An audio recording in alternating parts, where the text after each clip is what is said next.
The building is more absence than structure now, a husk left behind by time and hurricanes, sitting 3 inches too low in the marsh like it has been slowly sinking under the weight of everything unsaid.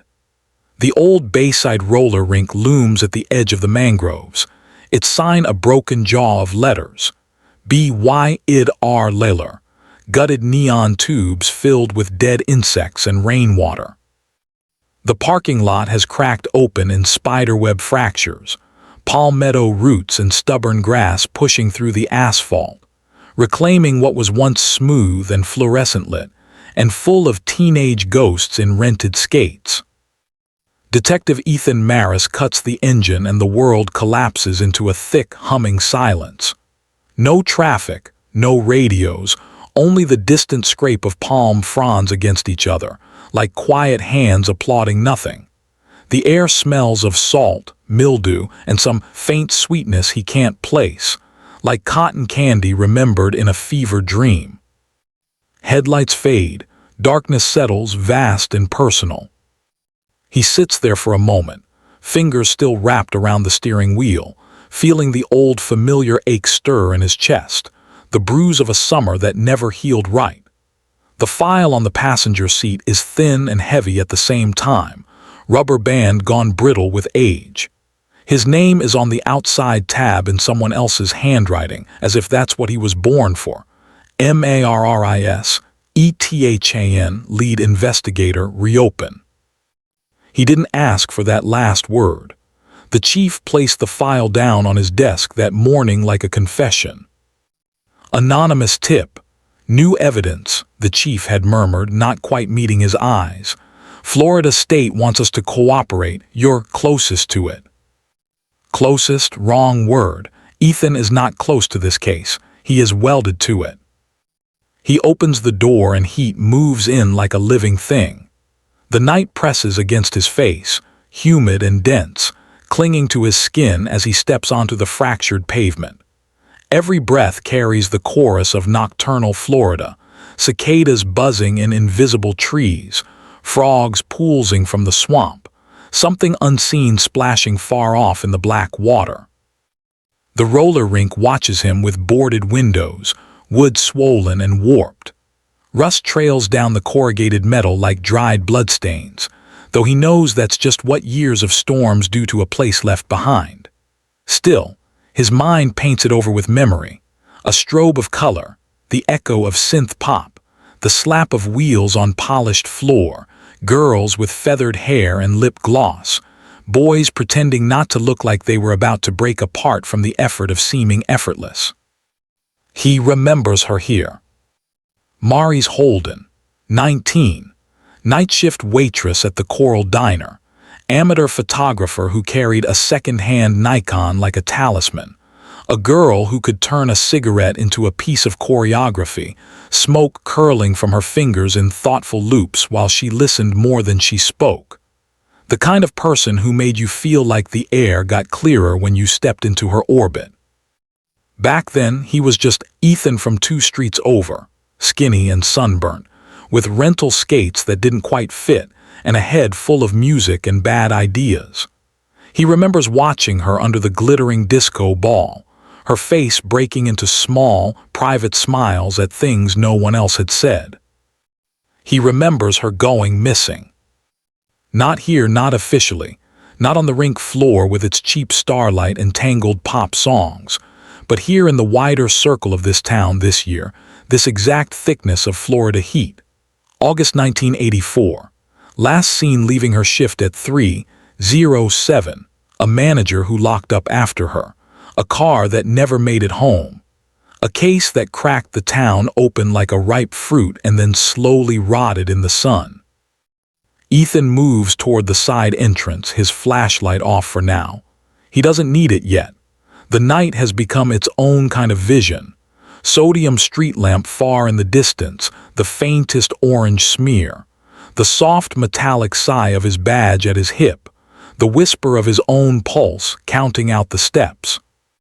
Somewhere in the silence lives the answer that refused to come for 41 years. He runs his hand over the side door, feeling the bubbled paint, flakes catching under his nails. The padlock has been cut recently, cleaned through, not rusted or corroded. New damage on an old wound. Anonymous tip, new evidence. It's always the same. The past rises when someone wants something. Sympathy, vengeance, redemption. He no longer believes in the last one. For a long moment he just stands there, palm resting on cold metal, listening. The building speaks in tiny adjustments, a beam settling, a nail complaining, a loose piece of aluminum sighing in the wind. It feels like standing against a ribcage and waiting for the heart to beat. He thinks of the headline from that afternoon, still open on his phone, the one that's going to blow this town apart again by morning.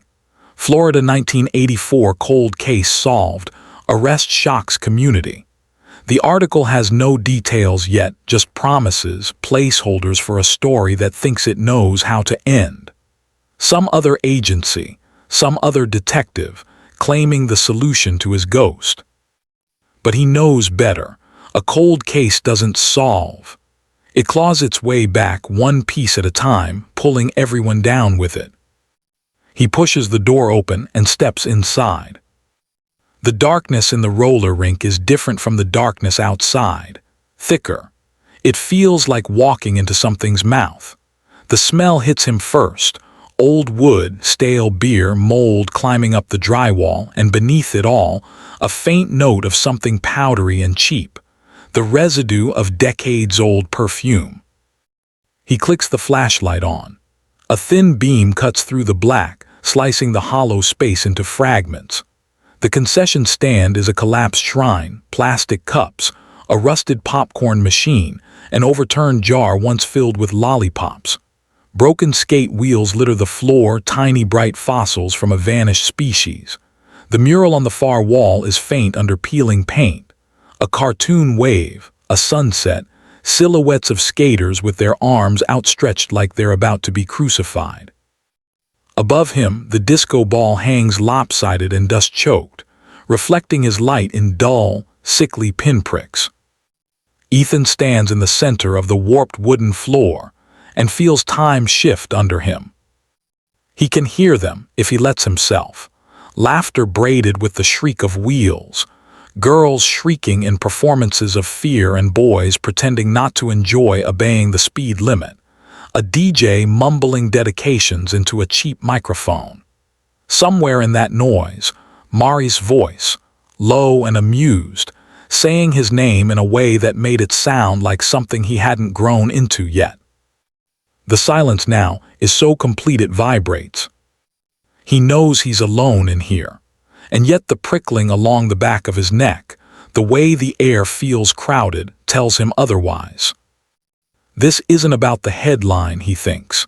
It's never been about the arrest or the community or the press releases.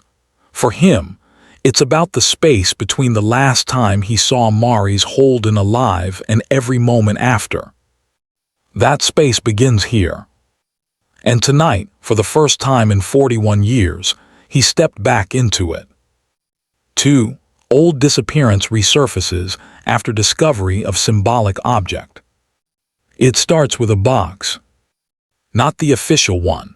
The cardboard coffin of photocopied reports and grainy photographs kept in the climate-controlled evidence room, its edges softened by the hands of detectives who came before him and left with nothing. That box he knows intimately. He could close his eyes and recite the inventory. One set of keys, one stained waitress apron, one broken wristwatch frozen at 3:19 a.m., one Polaroid of a girl pretending not to be uncomfortable in front of a camera. No, this is a different box. Smaller, personal. The kind of box that doesn't show up in chain of custody logs because it isn't supposed to exist. He finds it on the floor near the old DJ booth, half buried under a drift of decayed flyers and collapsing ceiling tiles. His boot catches the edge, sending up a puff of dust that tastes like paper and glue and unspoken things. For a moment he thinks it's just another rat's nest, Another fragment of the building's slow collapse. Then he sees the corner of something familiar, a strip of black and white photo paper curling like a dead leaf. His heart does a small, tired stutter. Ethan kneels, joints protesting, feeling the ache of years spent carrying other people's tragedies. The flashlight beam wavers slightly as he brushes debris aside. The box is metal, the cheap pressed kind that used to hold Christmas cookie assortments. Its once bright snowman now a pale ghost under rust. Someone has pried the lid open before. It sits crooked, warped. He tells himself this is probably nothing. Abandoned buildings collect stories that don't belong to the crime that once touched them. Teenagers break in, bring their own secrets, leave their own artifacts. Not everything is a clue. Not everything is about her. But the lie doesn't land. He lifts the lid. Inside, carefully arranged as if someone believed arrangement could fight decay, is a set of photographs. Maybe 24, maybe more, some stuck together by time, edges feathered and browned. They are all the same size, all printed on the same kind of paper, and every single one of them is of the roller rink. Not as it is now, a ruin cured in darkness, but as it was, alive with motion, caught in the harsh flash of whatever camera was held by whoever stood watching. The frames are too artful, too deliberate to be random snapshots. They have angles, intention. The eye behind the lens knew what it wanted. Ethan recognizes the eye. His fingers go numb as he lifts the first photo into the beam of his flashlight. Grainy, washed-out faces, clothes, hair, 1980s frozen in monochrome. The disco ball a streak of white, the arc of arms reaching for balance. A boy mid-fall, expression split between fear and exhilaration. On the back, in careful, looping handwriting, is a date, 7/21/84. He knows that handwriting too. Maris, he whispers, voice barely louder than the shift of dust in the air. The name feels forbidden in this place, like a prayer said in the wrong church. His thumb traces the edge of the print, following the slight warp where humidity has pulled at the fibers. There's no official reason those photos should be here. Every personal item collected from Maris' apartment in 1984, her negatives, her contact sheets, the photos taped above her bed, was either returned to the family or cataloged and stored. He would know. He's read the list 100 times, searching for something that might have been missed. But these were never logged. He places the first photo down and looks at the second. This one is closer in. A girl's hands fastening skates, chipped nail polish dark against white laces. Another, a stack of empty plastic cups, reflections from the neon lights bending along their rims. Another, the DJ's hand hovering over a record, ring catching the flash. Details, moments, things other people thought were background and she thought were the point. As he moves through the stack, the vantage point shifts subtly. The roller rink empties out. The crowd thins. The blur of movement gives way to stillness. In one, the lights are dimmer, the floor nearly vacant except for a lone figure out near the center, her back to the camera, arms hanging loose at her sides. Maris herself, he realizes. The curve of her shoulder is unmistakable, that mixture of tension and ease.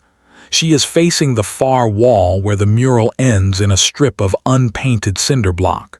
To anyone else, it would look like she is just resting. To him, it looks like she's listening. On the back of that photo, instead of a date, there is a single word scrawled in ink: quiet. He feels it like a fingertip pressed against his sternum. There are other photos. The concession stand half cleaned, chairs stacked, the clock on the wall reading 2:41. A close-up of the door marked employees only, the frame slightly crooked. A patch of floorboards where the varnish is wearing thin in a pattern that, if he squints, resembles a crude outline of a person. And there, near the bottom of the box, is the object that makes the world tilt. A small metal necklace charm lying on its side in a nest of lint and curled negatives. A simple silver pelican, wings folded, head bowed as if studying its own shadow. The chain is gone, just the charm itself, tarnished but not ruined. It gleams faintly when the light hits it. He doesn't realize he's sitting down until he feels the cold of the wooden floor under him. He's seen the pelican before. Not this one, maybe, not this precise molecule of metal, but its twin. He remembers it against Mari's throat, resting on the hollow at the base of her neck, a small bird waiting to lift. He remembers the way she used to pinch it between her fingers when she was thinking, rolling it back and forth like a worry stone. "Got it from my father," she'd said once, shrugging when he asked. "He said pelicans don't mind looking ridiculous if it means they get to live. I like that." Her father, who later sat in the station with his hands squeezed so tight around a styrofoam cup of coffee that it split. The charm in his palm hums with the pressure of his grip. This shouldn't be here. Maris was wearing that necklace the night she disappeared. It's in the witness statements. A coworker remembered the way the bird glinted when she waved goodbye. It's in his own memory, blindingly bright as she turned in a wash of parking lot light, saying, "I'll see you before you know it, Ethan." But no trace of it was ever found. Not in her car, not on the roadside, not in the mangroves they combed for days, not in the inventory of belongings returned to her family, not in the evidence box that's been haunting his office like a second desk lamp. Yet here it is, decades later, lying in a rusted cookie tin in an abandoned roller rink where the lock has been freshly cut. The case, officially, is about to be solved by someone else's hand. Yet the first real piece of her he's found in 41 years has just surfaced at his feet. He could bag it, photograph it, call it in. Log it properly, let it vanish into the machinery of procedure. But some instinct, older than the badge weight on his belt, older than the training that drilled chain of command into his bones, whispers that this isn't just evidence. This is an invitation. He looks around the rink as if expecting to find someone watching from the shadows. Eyes behind the boarded windows, a shape in the DJ booth. He sees nothing but empty space folded in on itself, night pressing in through cracks. The pelican rests against his skin, a tiny, cold heartbeat. "Why now?" he murmurs, the words swallowed by the cavernous room. "Why bring you back now?" The silence answers in its own language. The drip of water somewhere behind the concession stand, the scrape of a loose panel in the roof, the thud of his own pulse in his ears. He slides the charm into his pocket instead of into an evidence bag. It's a small betrayal, and he feels it immediately. But it's the first thing in 41 years that feels like it belongs to him and Maris alone. 3 Investigator shows personal involvement, mixing duty with obsession. The drive back to his motel feels like a regression, a slow rewind through versions of himself he'd rather forget. The streets of Palm Mirage, because even the town's name wants to insist it's something softer than it is, unfurl in familiar, sickly yellow streetlight. The businesses have changed their signs but not their souls. Liquor stores, pawn shops, churches, and a diner that insists on calling itself an institution because it's managed not to collapse under the humidity. Ethan checks the rearview mirror too often, looking for a car that doesn't exist. It's habit. Once, long ago, he used to check the same mirror for a different reason, to catch a glimpse of a girl in the backseat, laughing at a joke he regretted as soon as it left his mouth. That never happened. His memories are already re-editing themselves. He pulls into the gravel lot of the Sea Spray Motor Lodge, a long, low strip of rooms facing a swimming pool that has more leaves than water in it. The vacancy sign glows a weak, jaundiced red. Room 12 waits under a flickering light that makes the door seem to breathe. Inside, the air conditioner moans like it's dying in slow motion. The wallpaper lifts at the edges, trying to peel itself away from the damp wall. There is the faint smell of someone else's cigarettes, someone else's cologne, someone else's failure. He locks the door, slides the chain, and watches his own shadow stretch and distort across the carpet.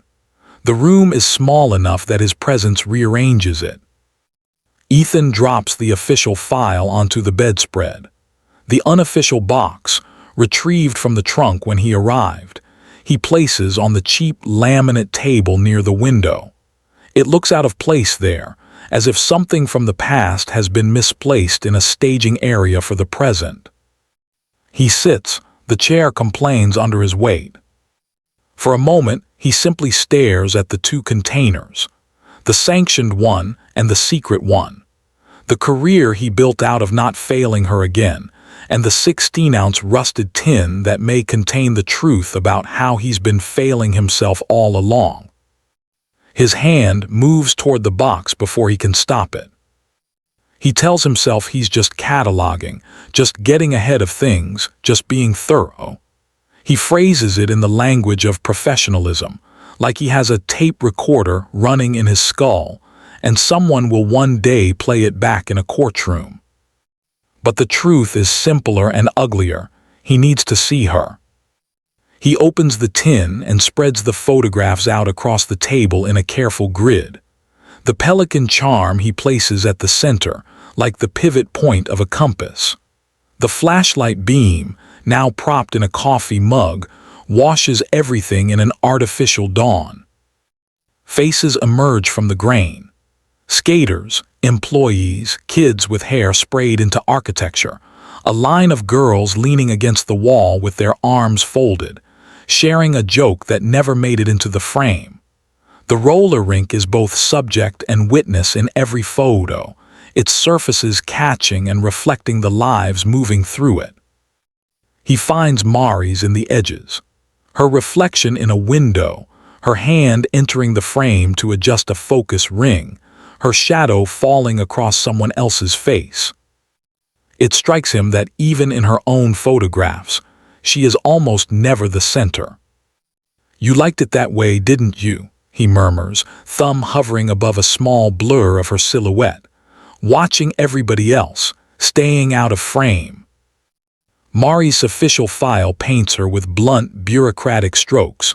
Caucasian female, 19, 5'6", approximately 120 pounds, brown hair, brown eyes. Last seen wearing Coral Diner uniform, white sneakers, silver pelican necklace. Her life compressed into descriptors that could fit 1,000 other girls. The photos resist that. In them, she is the one writing reality, choosing where to stand, when to click, what to save. Ethan feels the decades collapse as he leans closer. The girl who taught him how to see, with a patience he didn't deserve, looks back at him from behind the viewfinder. He remembers it all too clearly. He was 17, full of restless energy and borrowed bravado, hanging around the roller rink because it seemed like the only place in town that might change him into someone else if he stayed long enough.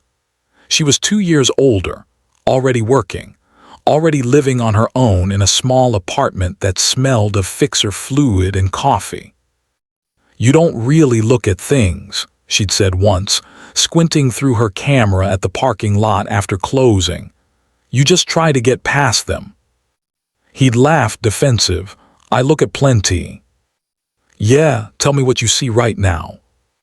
"A parking lot," he'd said. "Trash, cars, you, me."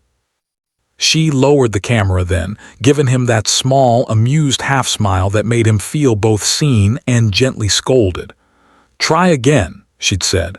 "Slower."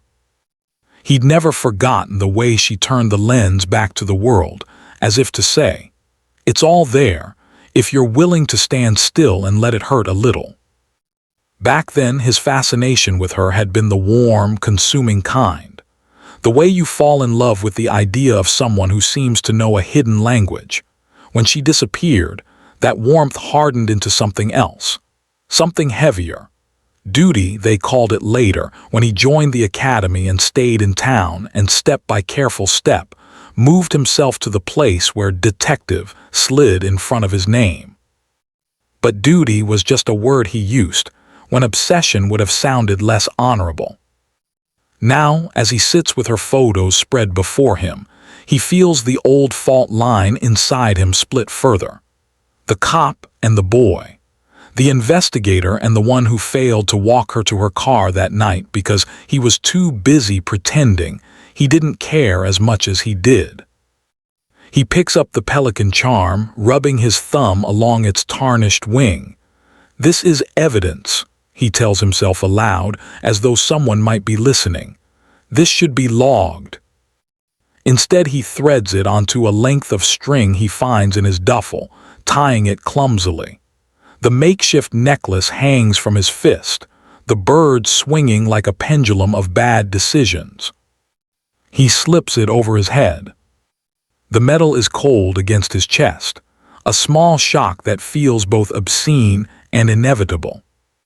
Personal involvement, he thinks, the phrase from the department ethics seminar surfacing.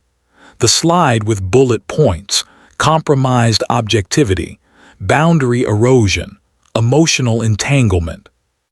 He imagines the chief seeing him now, wearing the victim's lost charm, hunched over unlogged evidence in a motel room wallpapered in mildew. The look on the chief's face would be a mix of concern and relief. "We knew you were too close. Now we can take it away from you." The idea terrifies him more than the violation he's committing. Because if they take this from him, what's left? An arrest made by strangers, a press conference with carefully prepared statements, a narrative written without him. He thinks of the headline again. "Cold case solved, arrest shocks community." Solved, the word tastes wrong, like calling a scar finished. His phone lies face down on the bed, buzzing occasionally with messages he doesn't check. He knows what they're about. Coordination with the other agency, requests for old notes, offers to let him stand at the edge of the stage when the cameras roll, a respectful nod to the local guy who carried the torch but never found the fire. He leaves it unanswered. Instead, he pulls the official file toward him and opens it to the first page. The photograph clipped to the front is the standard missing person shot, Maris facing the camera, hair pulled back, expression neutral, eyes too aware. He sets it beside one of her roller rink photos, where her face is blurred by motion, mouth open mid-laugh. "This is who they'll say you were," he says quietly, tapping the official portrait. Then he taps the blurred one. "This is who you actually were. Somewhere between these two is who I've been chasing." The air conditioner rattles, coughing out another breath of lukewarm air. He knows he's crossed into dangerous territory emotionally. The invisible line between dedication and obsession isn't a line at all. It's a fog bank. You don't see it until you're already inside it, and by then everything looks distorted, distance impossible to judge. Ethan sifts through the contents of the file with renewed intensity, listening not just for what the documents say, but for where they echo against his own memory. Statements from friends, coworkers, the diner's graveyard cook who insisted she left alone. Patrol logs from that night. Tips, sightings, crank calls, they blur into a chorus of almost truths. Every page seems to whisper a single accusation. "You were here. Why weren't you with her?" The logical answer: he was a kid. He had no badge, no training, no authority.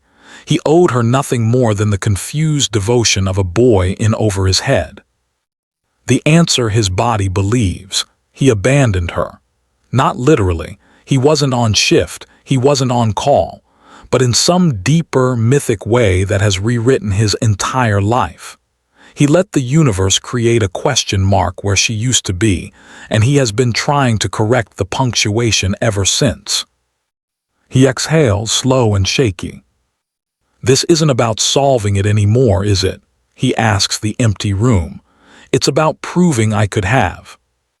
The quiet around him feels thicker now, as if the walls are listening. Outside, a car passes on the highway, its headlights sliding briefly across the thin motel curtains. For a second, the room is split into light and shadow, his own figure bisected. When the dark returns, he feels more than alone. He feels double. Detective Maris, officially assigned to assist in a reopened cold case, bringing experience and local knowledge. Ethan, the boy who never left, wearing the missing girl's necklace beneath his shirt like a secret vow. He gathers the photos into a new order, arranging them not by date but by feeling. Crowded, thinning, empty, quiet. The last four he leaves in a vertical line, the almost empty rink Maris turned back, the crooked employee's only door, the patch of worn floorboards. He does not yet know what this sequence means, but in the way the images pull at him, he recognizes something crucial. This is not just documentation. This is a map. Not necessarily to what happened to her, but to how she saw this place in the days before she vanished. And if he can follow that map, through shadows, textures, echoes, maybe he can find the part of the story that's missing. The part that belongs to him as much as it does to any suspect. Duty says he should photocopy these, catalog them, share them with the Joint Task Force. Obsession says, not yet, not until you understand what she was trying to show you.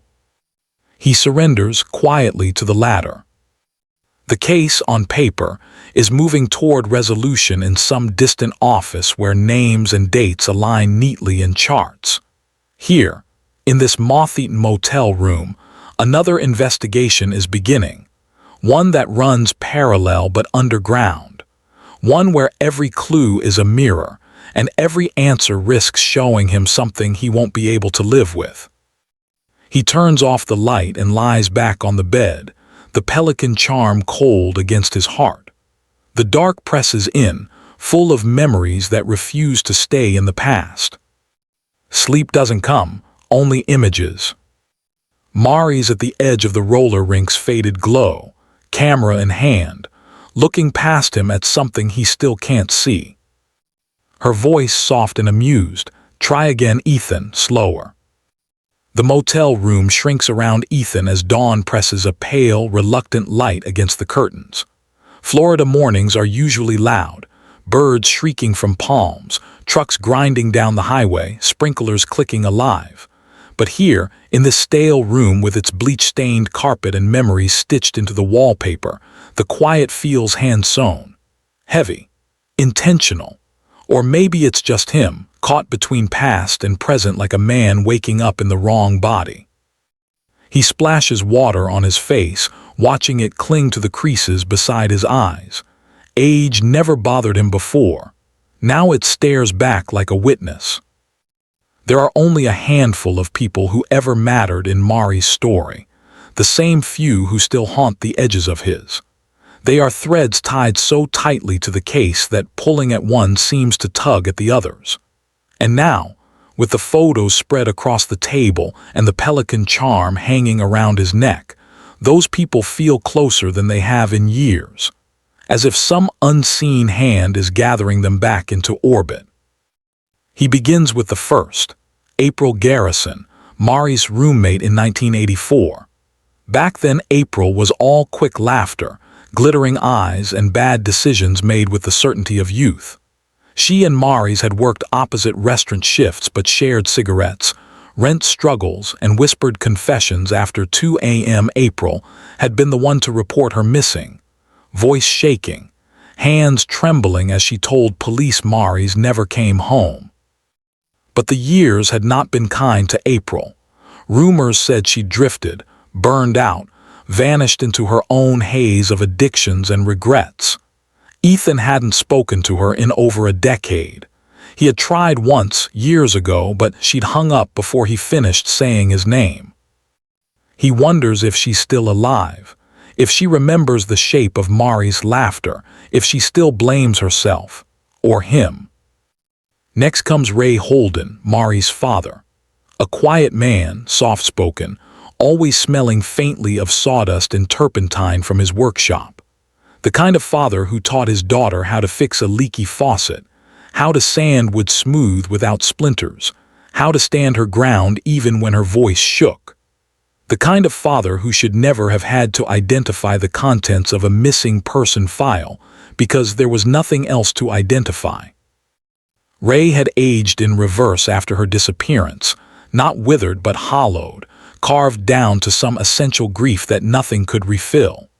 Ethan remembers the day Ray closed the workshop for good, its windows boarded, the smell of cedar trapped inside forever. Rumor said he left town. Rumor said he drank. Rumor said he still carved pelicans, tiny wooden replicas of the necklace he once given his daughter. Now, holding the metal charm in his hand, Ethan wonders whether Ray would even recognize it, or whether the sight of it would crush him.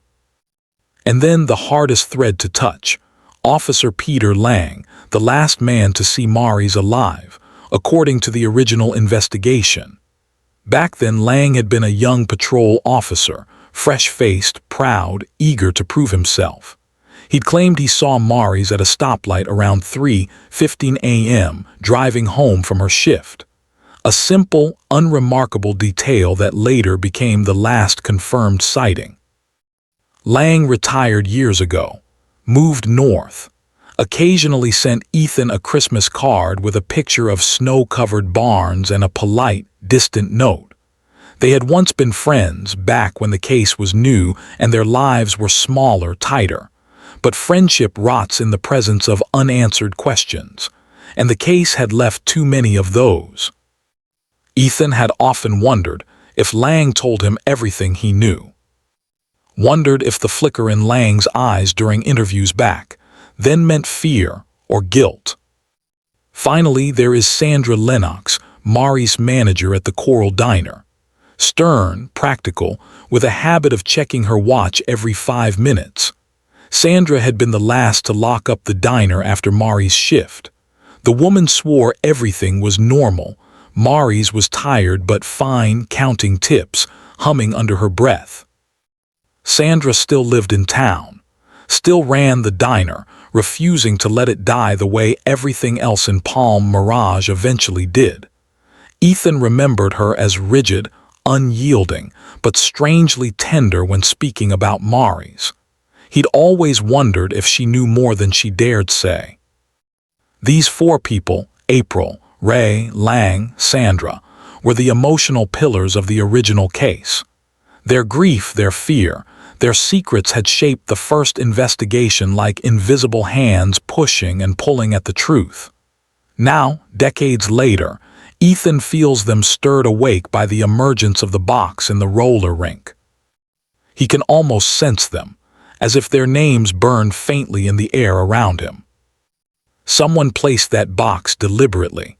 Someone wanted it found, and whoever it was knew Maris well enough, or knew Ethan well enough, to choose the one place where memory echoed loudest. He picks up one of the photographs, the one where Maris stands with her back to the camera, facing the far wall. Her posture is relaxed but alert, as if she's listening for something buried under the music. The way her shoulders slope feels familiar, too familiar. He can almost hear her voice. "Try again, Ethan, slower." He rubs his temples. He needs to talk to someone from that old circle, someone who might recognize the photos or understand why they were hidden. But the thought of contacting any of them feels like reopening a wound he barely survived the first time.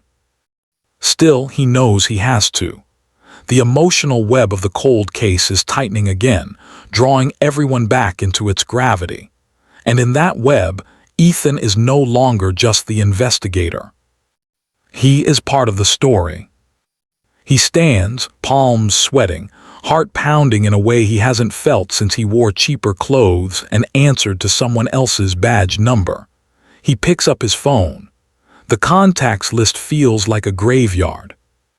He scrolls until he sees it, SANDRAL Coral Diner. Without allowing himself time to hesitate, he presses call.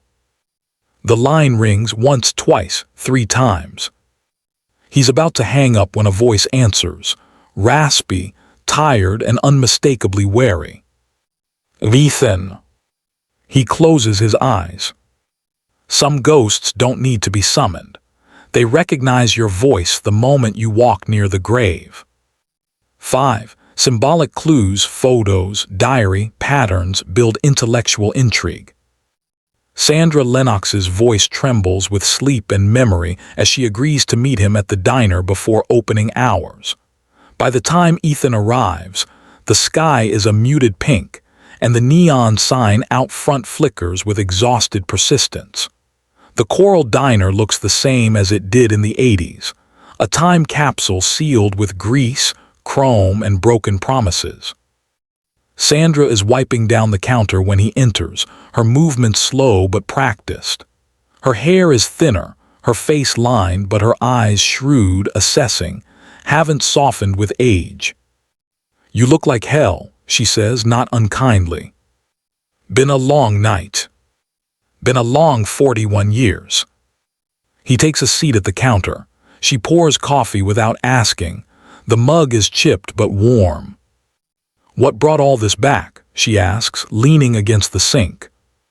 He reaches into his jacket and places the metal box gently on the counter. Sandra's face drains of color. She steps back, one hand gripping the edge of the counter for balance. Oh God, she whispers. I haven't seen that thing I thought it was gone.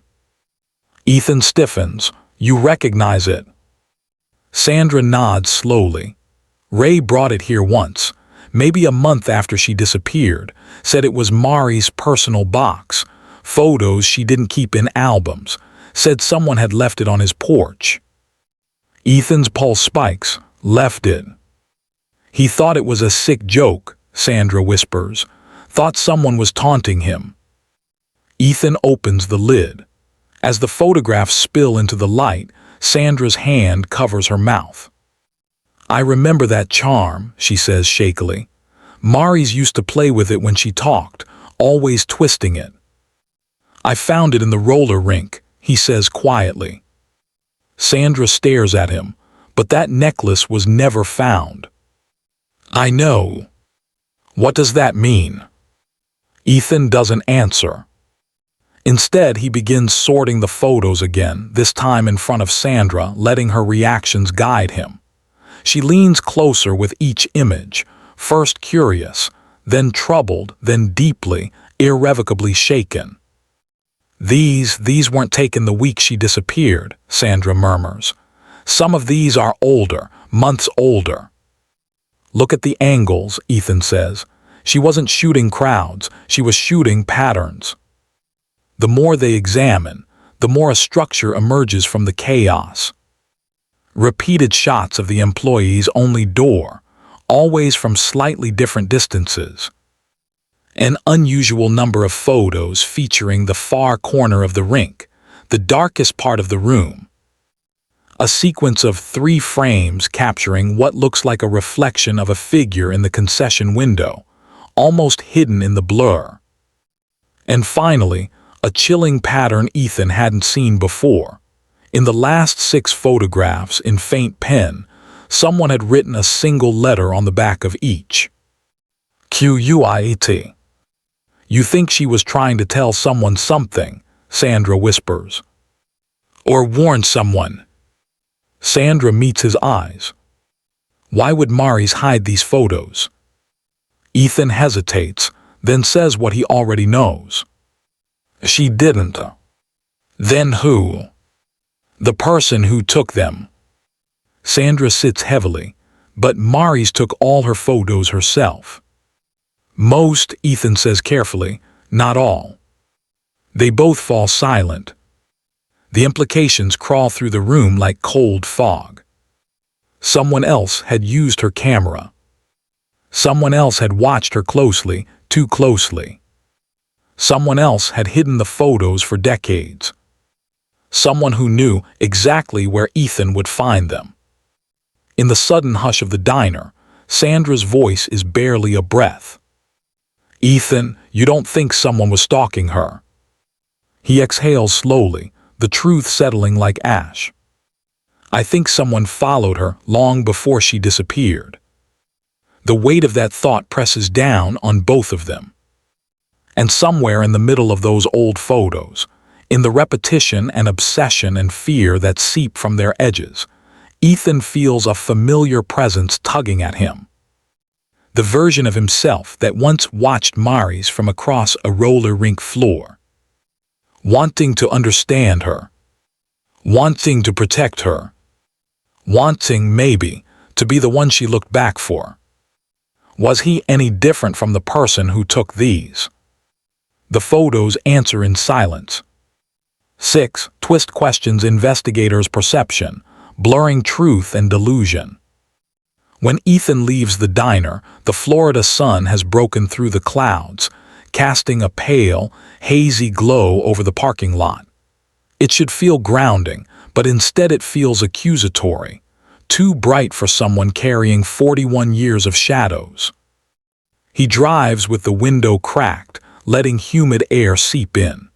The pelican charm rests against his chest, warm now, almost pulsing. He tells himself it's just the heat, just his imagination, just the pressure of memory. But the longer it touches his skin, the more he feels a strange, unsettling pull, as if the charm itself remembers more than anyone alive does. He heads toward the roller rink again, photos spread across the passenger seat like a map too honest to ignore. He needs to retrace the steps in those images. Needs to stand where the photographer stood, see what they saw, feel what they felt. As he approaches, the building looks smaller than it did last night, as if it's recoiling from the daylight. The boarded windows seem to slant inward, mimicking a skull collapsing. He parks, steps out, and the heat hits him like a wet cloth. Inside, the air is thick with the smell of mold and secrets. He walks slowly, replaying the photo sequence. The crowded rink. The thinning crowd. The empty floor. The dark corner. The door. The floorboards. He follows the pattern physically, each step aligning with a photograph. It feels ritualistic, almost religious, like he's tracing the outline of a prayer he once knew by heart. But something shifts. The longer he walks, the more his memory blurs with the photos. Was he remembering the night Maris skated here? Or imagining it through the photographer's lens? Was she laughing? Or was he projecting the laugh he missed hearing? He reaches the far corner, the shadowed place captured in so many photos.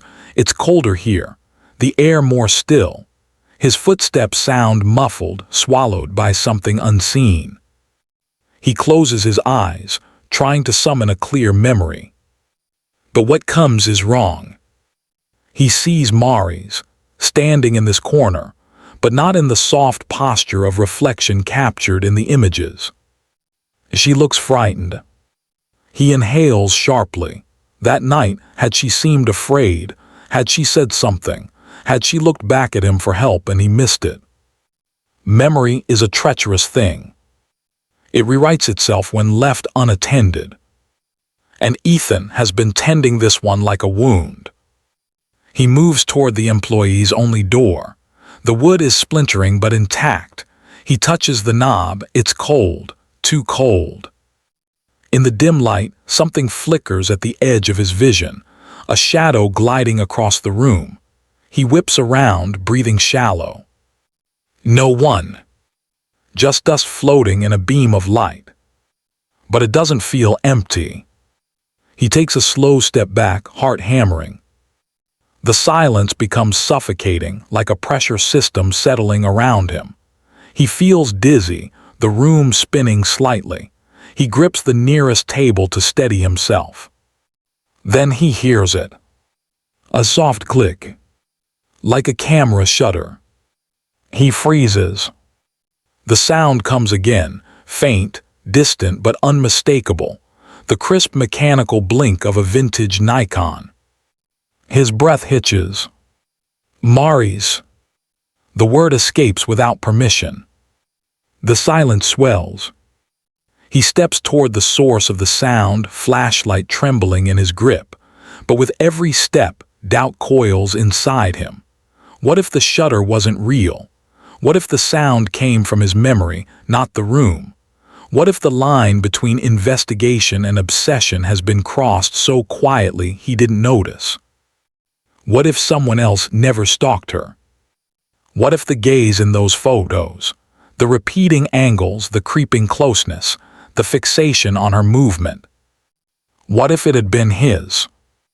A version of him, younger, lost, infatuated, desperate.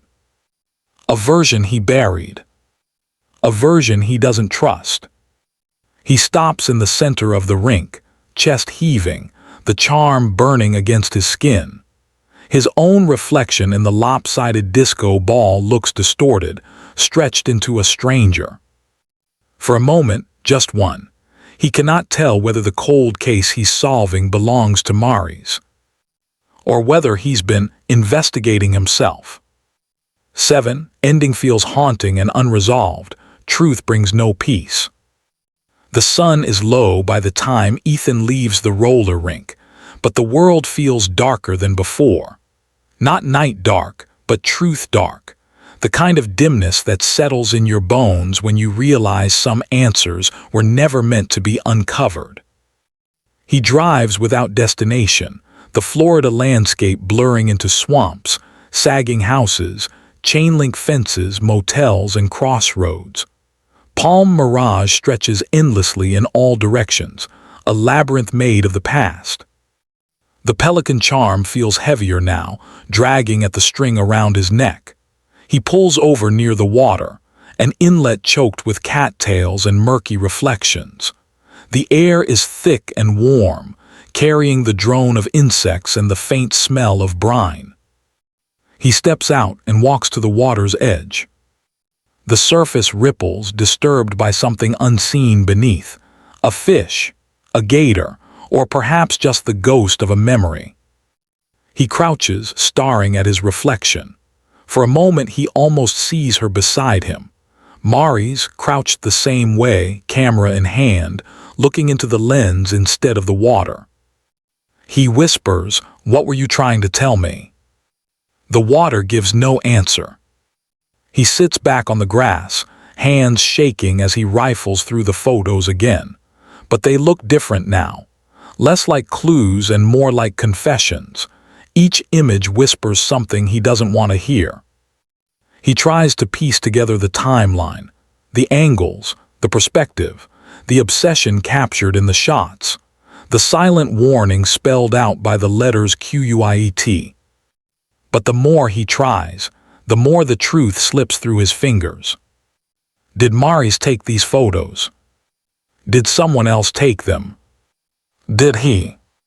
He presses his palms over his eyes, trying to force the memories into clarity. Instead, they scatter. He sees himself, 17, watching her laugh from across the rink. He sees her reflection in a window. He sees the charm glinting against her skin. He sees her turning away. He sees a flash.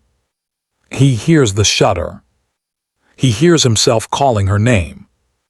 He hears himself saying nothing when she needed something. When he lowers his hands, the world feels thinner.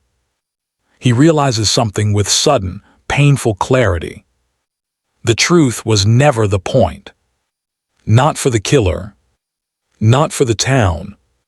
Not for the investigators. Not even for him. What he wanted, What he always wanted was to rewrite a story whose ending he hated. But endings don't bend. They break. His phone buzzes in his pocket, a message from the chief. Arrest MADE. DETAILS confirmed. Suspect CONFESSED. Case closed. Case closed. The words hit him like a blow. Closed does not mean solved. Solved does not mean understood. Understood does not mean forgiven. He deletes the message.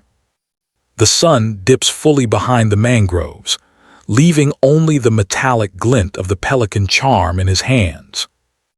He considers throwing it into the water, letting it sink into the muck and roots, ending the hold it has on him, but his fingers refuse to loosen. It is the last true thing he has. The sky fades into a bruised twilight. In the near silence, he imagines he hears a shudder again, soft, distant, final. He rises slowly. The case is closed. But peace is something he will never know. He turns back toward the car, leaving the water behind him, leaving the truth behind him, leaving Maris in the place she has always lived, in the quiet just before memory turns into longing. As he drives away, the darkness folds in around him. And somewhere deep in the abandoned roller rink, a camera sits in the shadows, its shutter still warm.